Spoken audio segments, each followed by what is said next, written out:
Okay, I'm going to try to get this out quick. I'll be curious how this one ages. I hope you all realize that what's happening right now, the Screenwriters and Actors Guild both striking, is actually the first public, or rather publicized, battle for the fate of art and humanity. I'll explain what I mean. So for the last century, media technology has connected the entire world, and that has allowed pretty much the entire first world to participate in one cultural narrative. People become world famous. Kids in Africa, deep Africa, know who Mickey Mouse is. And that's all because art was able to be spread out over the same networks of new technology that enabled the human race to further and further intercommunicate and become interdependent. However, due to the majority of humanity deciding that state-sponsored capitalism, not normal capitalism, all capitalist systems fail. I'm not saying that as a leftist. I'm saying that as a realist. You've heard about the bailouts and the fact that the richest people often get away with not paying taxes. The fact that the government has to regulate stuff because otherwise one company starts buying everything, and then one artistic voice can control Marvel and Star Wars and Pixar. You see what I'm saying? And Fox, you see what I'm saying? Capitalism leads to power shrinking, shrinking, and shrinking down into the hands of a near invisible elite who exist at the top of what could be described as an aristocracy or even an oligarchy that is global. The richest people in the world are the richest people in the world. And everyone knows that even people like me, who've had a good career in the entertainment industry, can do nothing to affect someone who has even $1 billion. We can do nothing to change or really even see or know about the people who secretly control the world. And, historically, due to the protocols of the Elders of Zion, they say that's the Jews or the Illuminati, but really, it's real people now. It didn't used to be, but the fact that the world is all united and we're all in one economic system has led there to be actual invisible people who control the world, who write the cultural narratives, and they do it right out in the open. The CEOs of these giant companies are essentially kings. That's why Succession was so interesting. It played with that royal dynamic, except if they can cut artists out of narrative building, we are fucked. And it's already happening. We're already fucked. But let me go into that. You know how people are it's bad to seek fame. You should be doing it for the art.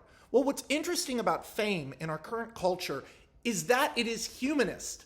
The idea of becoming famous as an artist for your music or your paintings or your acting or your writing, etc., is humanist. Because it's the idea that any one of us could be exceptional, that any one of us could use our innate talents, our hard work, to essentially cheat capitalism through the brilliance of our imagination or charisma. Well, what if we, as artists, weren't necessary to sell things anymore? What if famous people were not necessary anymore? You have to keep in mind, global fame is something that's 120 years old. And even then, even in the 1800s, people in China didn't really necessarily know who was president of America. That's changed. Our politicians are famous, our actors are famous, our musicians are famous, even criminals are famous. Our news anchors are famous. But if we can get rid of them, then all that's left are the people that control them.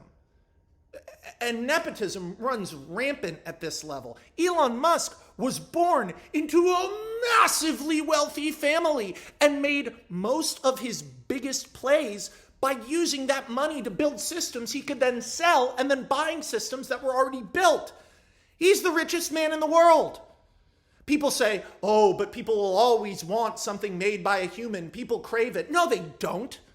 No, they don't. What are you talking about? Yeah, they do a little when it's available and easy to get, but there's a reason Transformers is the thing that's in theaters while whatever that Separate Lives or whatever it was called is in much more limited distribution. The handcrafted indie artisanal style of art might sell high, but it buys low. There is no way to compete with an AI-generated perfect movie formed from the dust of a million other movies. There's no way for a model to compete with a digitally designed perfect actress who can be controlled directly by an AI. Have you not seen the self-checkouts in Target and Walgreens? More and more and more of them eating human jobs. Do you know how automated things are going to get? I mean, it's going to be a cyberpunk dystopia. Starting in, like, I would say the movie Rollerball, the 70s movie Rollerball, was the first movie I can remember that pitched a world run by 6 corporations with no governments.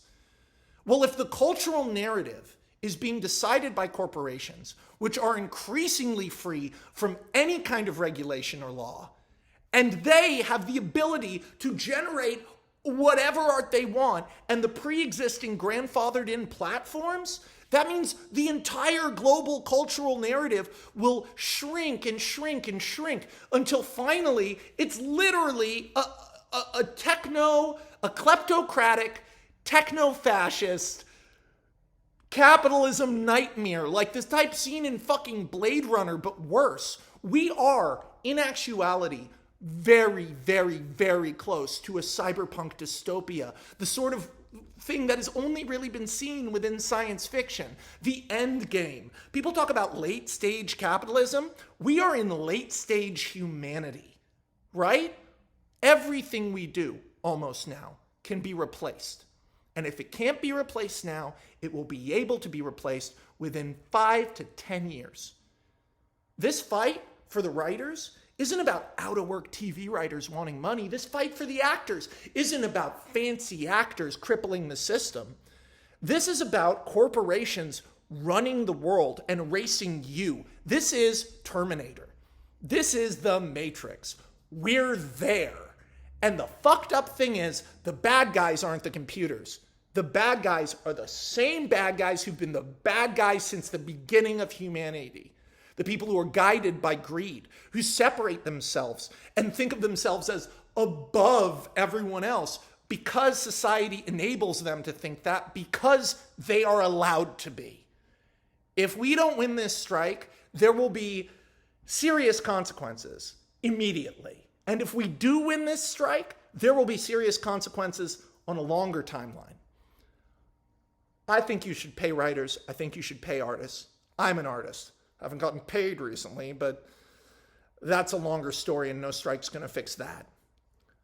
However, if you are the sort of person who is only seeing the small picture of Hollywood whiners, you are not being realistic.